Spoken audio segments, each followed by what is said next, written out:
আঙ্গ দাদিরও বেড়া হারাক আছিল রাত যদি উঠতে উঠতে বলে 3-4 তলা বিল্ডিং বাড়ি মারি ভাঙ্গি আর তো পরে 200 লুড়ি দিয়া 8-10 কেজি গুস্তু সলে নাস্তা করছে।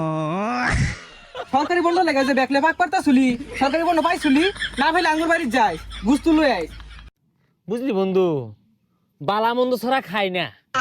আরে বালা মন্দই খাইতে আছি, বালা মন্দ খাইতে খাইতে পেট ফুটতে গেতে আছে।